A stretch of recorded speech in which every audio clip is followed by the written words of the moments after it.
La arquitectura de la vida puede tener muchos caminos y en ello nuestros sentidos juegan un papel muy importante. Sin embargo, las buenas o malas decisiones son nuestra responsabilidad, por lo que oír no es suficiente. Hay que aprender a escuchar. Esto es Voz de Cambio. Atrévete a escuchar la voz para mejorar tu vida y la de los tuyos. Génesis capítulo 3, versículo 7. Dice, entonces fueron abiertos los ojos de ambos. Es la historia de Adán y Eva. Entonces fueron abiertos los ojos de ambos y conocieron que estaban desnudos.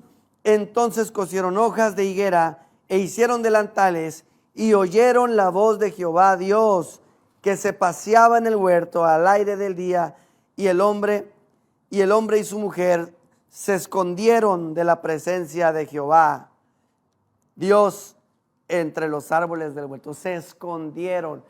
Ahora sí quisieron privacidad, porque ante el pecado yo quiero privacidad, pero ante cuando ya no puedo más, yo quiero que Dios me vea. ¿Qué no ves cuánto estoy sufriendo? ¿Qué no ves cuánto tiempo he esperado a que me dé respuesta? ¿Qué no ves cuando Dios siempre ha estado viendo? Y cuando nosotros tomamos otra decisión, queremos que no nos vea. Esa es la naturaleza desde el huerto del Edén, desde Adán y Eva. El ser humano se esconde incluso a través de las religiones. Sí, inclusive el cristianismo. Si tú vienes el domingo para volver a tu casa en esa tarde y decir, Señor, ya cumplí contigo. Ahora sí, off. Nos vemos el próximo domingo. Tú estás escondiendo de Dios. Tú te estás escondiendo del Señor a través de una religión. Pero si tú le dices, Señor, perdóname en cada instante que tú te equivocas, si tú todo el tiempo estás buscando la aprobación o mostrarte aprobado por Dios delante de Él constantemente en las decisiones y pensamientos que tienes, en verdad estás viviendo una relación profunda y cierta con Dios. Pero si tú estás buscando los elementos necesarios para estar a cuentas con Dios sin esa relación, tú estás ocultándote de Dios. O más bien dicho, tratando de ocultarte de Dios. Porque como lo hemos dicho y lo hemos visto, Dios tiene una providencia. Él ya lo vio, Él ya te vio. No es que Dios no viera a Adán dónde estaba, sino que Él preguntaba, ¿dónde estás, Adán? ¿Dónde estarás? Te estoy viendo, yo sé. Y si vamos más adelante de este mismo capítulo, dice en el 9, mas Jehová Dios llamó al hombre y le dijo, ¿dónde estás tú? Y él respondió, oí tu voz en el huerto y tuve miedo, porque estaba desnudo y me escondí. Y Dios le dijo, ¿quién te enseñó que estabas desnudo? ¿Has comido del árbol que yo te mandé que no comieses? Obviamente que ya lo sabía el Señor. Y el hombre responde, la mujer que me diste por compañera me dio el árbol. ¿Se escondió atrás de quién? Y luego Eva, ¿qué dice después? Entonces Jehová Dios le dijo a la mujer, a ver, voy a sacar a flote a todos, dijo Dios, de una vez. ¿Qué es lo que has hecho? Y dijo la mujer, la serpiente me engañó y comí. Y Jehová Dios dijo a la serpiente, por cuanto esto hiciste, maldita serás entre todas las bestias. Y y empieza la condenación del ser humano, porque el pecado entró en él. Y porque quiso, ¿qué quiso? Privacidad. Privacidad. Cuando Dios todo lo ve y lo hace con un propósito de glorificarse a través de ti, de cambiarte, de protegerte, de cuidarte. La providencia de Dios es para cuidarte, no para juzgarte. Dios no te va a juzgar por lo que hagas. Si tú reconoces la providencia de Dios en tu vida, tú debes de saber que Dios lo ve todo. Y en ese momento tú debes de arrepentirte si no estás haciendo algo correcto. En ese preciso momento. Y el Señor te va a agarrar y te va a arropar. En lugar de que tú busques con qué arroparte como lo hizo Adán y Eva. Amén. Dios observa hasta lo más profundo del corazón Y aquí hay una historia también en el Nuevo Testamento. Quiero que vayamos hacia el Evangelio de Juan, capítulo 8. Vamos a ver otra historia que es interesante con respecto a lo que Dios ve. Dios ve todo, Dios lo ve todo y ni modo. Dios lo ve todo y ni modo. Amén. Pero tampoco quiere Dios que nosotros echemos burla a pesar de que nos esté viendo, sino que creemos una conciencia de que nos esté viendo. Por lo tanto, busquemos agradarle todo el tiempo. Es el Evangelio de Juan, capítulo 8, versículos del 3 al 11. Amén. Evangelio de Juan, capítulo 8. Desde el principio lo vamos a leer. Es la historia de la mujer adúltera, así se llama, o así le ponen en la Biblia como subtítulo, ¿no? Pero también pudiera ser, es la historia de la mujer y los fariseos adúlteros, o etcétera, etcétera. Vamos a ver qué es lo que Dios nos muestra aquí. Leo, dice: y Jesús se fue al monte de los olivos, y por la mañana volvió al templo, y todo el pueblo vino a él, y sentado él les enseñaba. Entonces los escribas y los fariseos le trajeron una mujer sorprendida en adulterio, y poniéndola en medio, le dijeron: Maestro, esta mujer ha sido sorprendida en el acto mismo del adulterio. Y en la ley nos mandó Moisés apedrear a tales mujeres. Tú pues, ¿qué dices? Mas esto decían tentándole para poder acusarle. Pero Jesús, inclinado hacia el suelo, escribía en tierra con el dedo. Esta es la única parte en la Biblia donde se ve a Jesús escribiendo y lamentablemente no sabemos qué escribió. Hay muchas especulaciones y busqué algunas de las especulaciones de qué podría estar escribiendo. Muchos decían que estaba una profecía y demás, pero hay una que llamó mucho mi atención, que yo creo que pudo haber sido esa. Les reitero, es una hipótesis, nadie sabe, pero me gustó mucho porque creo que conozco el corazón de Jesús y por ahí algo pudiera estar haciendo. Amén. Pues yo creo que estaba escribiendo los pecados que veían todos los que estaban juzgando ahí. A lo mejor algunos eran infieles, algunos, porque ya sabía lo que iba a venir. Él ya veía lo que había de venir y él estaba viendo más cosas. Entonces dice, continúo en el 6, mas esto decían tentándole para poder acusarle, pero Jesús, inclinado hacia el suelo, escribía en tierra con el dedo. Y como insistieran en preguntarle, se enderezó y les dijo: el que de vosotros esté sin pecado, sea el primero en arrojar la piedra contra ella. E inclinándose de nuevo hacia el suelo, siguió escribiendo en tierra. Pero ellos, al oír esto, acusados por su conciencia, salían uno a uno, comenzando desde los más viejos hasta los postreros, porque aquellos yo creo que tenían más pecados. Y quedó solo Jesús y la mujer que estaba en medio. Enderezándose Jesús y no viendo a nadie sino a la mujer, le dijo: mujer, ¿dónde están los que te acusaban? ¿Ninguno te condenó? Ella dijo: ninguno, Señor. Entonces Jesús le dijo: ni yo te condeno, vete y no peques más. ¿Han escuchado esa historia, verdad? Pero Dios ve más allá de lo que ahí normalmente pudieran ver. Ellos estaban supuestamente protegiendo una ley de Moisés y supuestamente protegiendo la santidad del pueblo de Dios. Estaban haciéndolo, pero aquí dice que solamente lo querían hacer ¿para qué? Lo querían hacer para encararlo, para agarrarlo en curva, por así decirlo. Querían que él apedreara a una mujer. Incluso a lo mejor ellos tampoco lo hubieran hecho si hubiera estado la mujer sola ahí. Querían que Jesús diera la orden. El maestro, el rabí, el Mesías diera la orden. Pero el Mesías, o sea Dios, tiene una providencia y él ve más allá. Y dijo, a ver ustedes, ok, si la apedreamos, terminaré apedreando a otro también. Terminaremos agarrándonos a pedradas todos. Entonces Jesús vino a traer el reino de los cielos y se los estaba mostrando en ese momento. Se los mostró de tal manera que soltaron las piedras.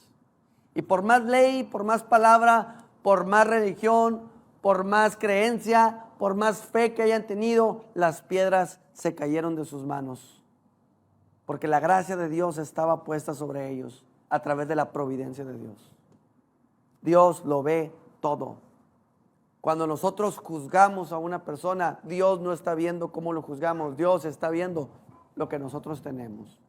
Dice la palabra de Dios que antes de quitar un tronquito de una basurita del ojo de mi compañero, me quite el troncote que tengo en el mío. En otras palabras, primera de Quique. Sí. Primero quítate el troncote que traes ahí que no te deja ver bien realmente. Dios quiere que veamos con sus ojos. Dios quiere que tengamos su visión de la vida, su visión de la creación del universo y seamos cristianos con carácter, firme en Jesucristo, sólidos en nuestra fe. Dios nos invita a eso y nos va a llevar cada vez más. Esa es la parte de la providencia. Pero hay otra parte también que quisiera que estudiáramos. Una es la providencia y otra se llama presciencia. Entonces la providencia es, ¿qué dijimos? Que Dios ve hacia adelante, ¿no? Ve todo. Desde antes, desde la eternidad pasada, porque se divide así bíblicamente la eternidad pasada y la eternidad futura, por ponerle un orden al cronos, al tiempo. Desde la eternidad pasada, Dios vio todo lo que iba a crear. Y aún sabiendo lo que vendría, el Señor lo hizo para su gloria. Amén. La providencia de Dios. Pero hay otra, que es la presciencia.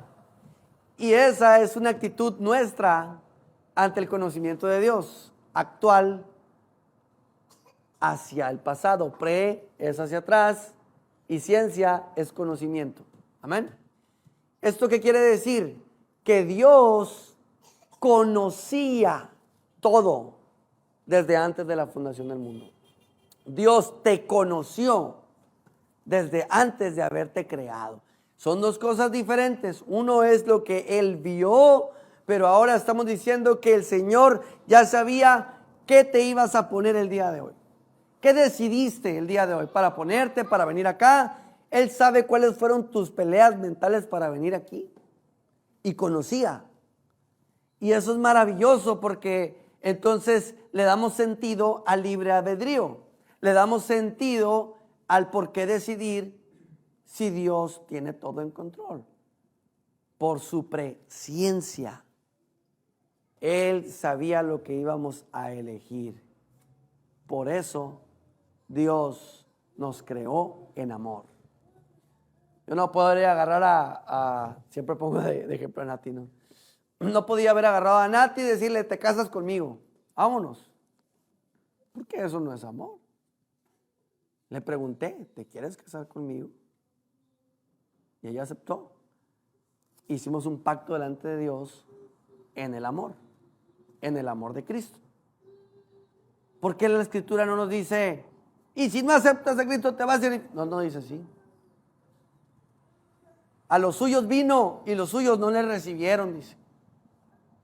De tal manera amó Dios al mundo que ha dado su único Hijo para que todo aquel que en Él cree no se pierda y tenga vida eterna.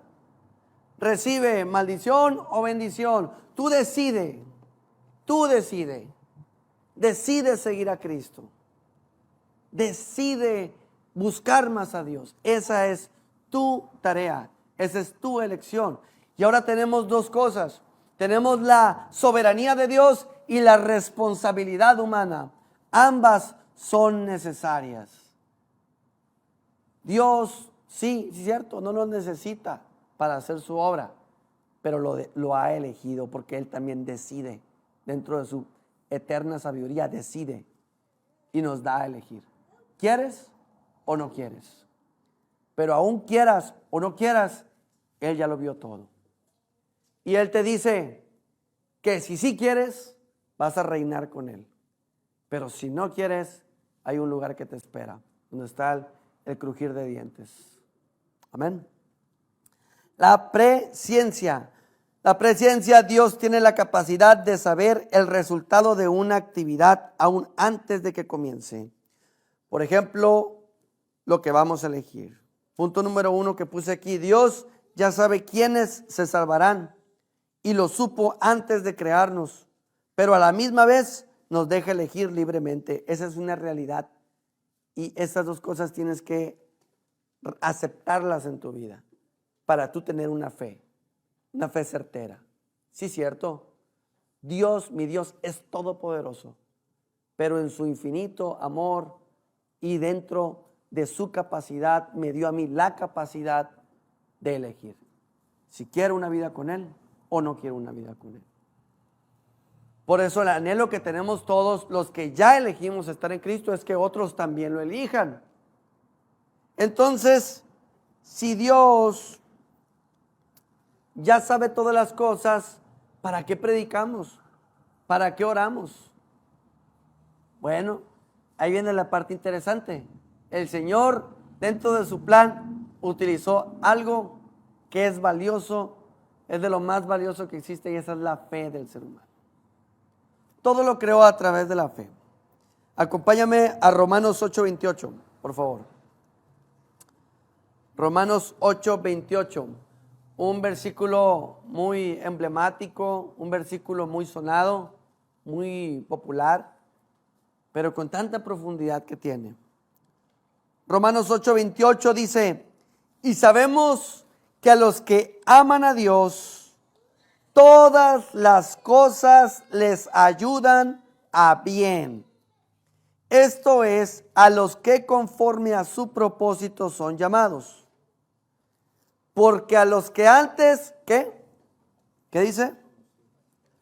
Porque a los que antes conoció, también los predestinó para que fuesen hechos conforme a la imagen de su Hijo, para que Él sea el primogénito entre muchos hermanos. Y a los que predestinó, a estos también llamó, y a los que llamó, a estos también justificó, y a los que justificó, también a estos glorificó.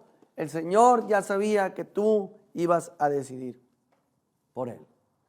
Y Él te está esperando a que tú llegues a ese momento. Entonces, cuando yo veo personas, por ejemplo, en la clínica, que siguen aferrados en su necedad, yo me quedo pensando, Señor, esta persona que está aquí, ¿la elegiste o no la elegiste? Automáticamente viene una respuesta delante de Dios diciendo: no te compete saber. Tú predícale, órale, ayúnale, hazle, a ti no te compete saber.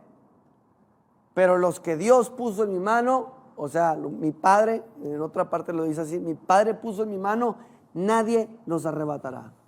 Yo puedo ver una persona agonizando en su necedad, pero solamente sabe Dios si en ese momento o en 10 años va a recibir al Señor. Y lo va a hacer porque Dios lo quiso, porque Dios lo llamó, porque Dios los predestinó, porque Él lo conoció, porque Él sabe por qué. Amén. Ese es nuestro Dios. Ese es nuestro Dios. Entonces, cuando vamos a llevarlo a nuestro caso, pues vamos a llevarlo a nuestra vida. Entonces, Señor, ¿por qué si yo he orado para que me den esto? ¿Por qué si yo he orado para recibir esto que estoy buscando? Quitarme esta enfermedad, quitarme esto del otro. ¿Por qué si yo he orado tanto? ¿Por qué no sucede? Sigue orando. Sigue orando. Sigue orando. Sigue orando. ¿Cuántas veces no me ha pasado que personas, por ejemplo, voy a tomar de ejemplo también la clínica, que se desesperan y ya llevaban un tiempo y se desesperan y se van, y al siguiente día cae la bendición? Al siguiente día de que se fuera esa persona, cayó, ¿verdad, Armando? Cayó la bendición, pero él se desesperó porque pensó que ya nunca más iba a suceder. Ya nunca más va a caer la bendición de alimento, de esto, lo que tú quieras. Y hay personas que se han rendido delante de Dios diciendo, el tiempo que me tenga que quedar. Si no me quieren visitar, que no me visiten. Entiendo que cometí un error, entiendo que el culpable soy yo. Y al día siguiente, o a los 2 días, o a la semana, llega la familia con todos ahí con comida. Y él justamente hace unos días se acababa de rendir. He visto esos dos polos, entonces yo veo la mano de Dios completamente y claramente en el corazón de los seres humanos. ¿Qué me falta rendir para que Dios haga el milagro? Busca, sigue buscando, sigue rindiéndote. A lo mejor es porque no te lo quiere dar porque te vas a perder y listo. O tienes que trabajar otras áreas para que te lo dé.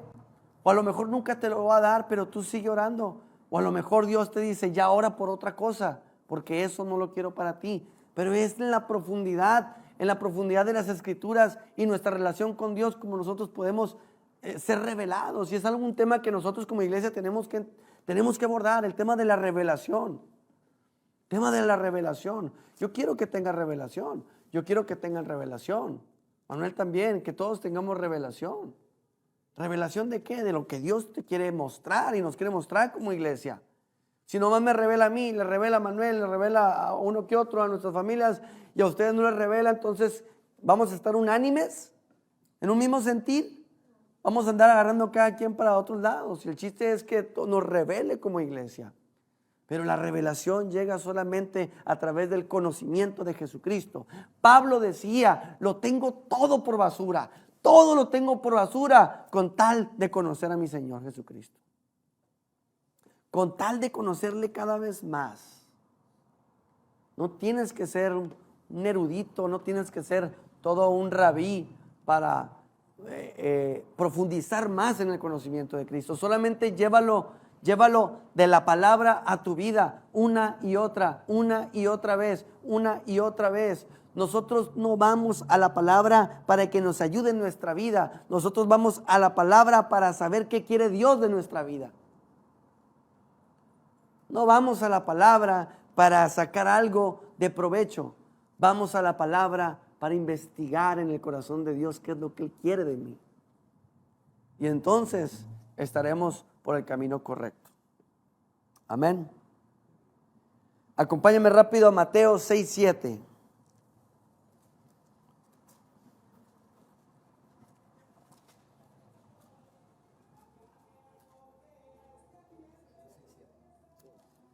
Mateo 6:7.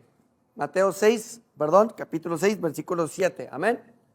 ¿Qué dice? Dice, y orando, no uséis vanas repeticiones como los gentiles, que piensan que por su palabrería serán oídos. No os hagáis, pues, semejantes a ellos, porque vuestro Padre sabe, presciencia, de qué cosas tenéis necesidad antes que vosotros las pidáis.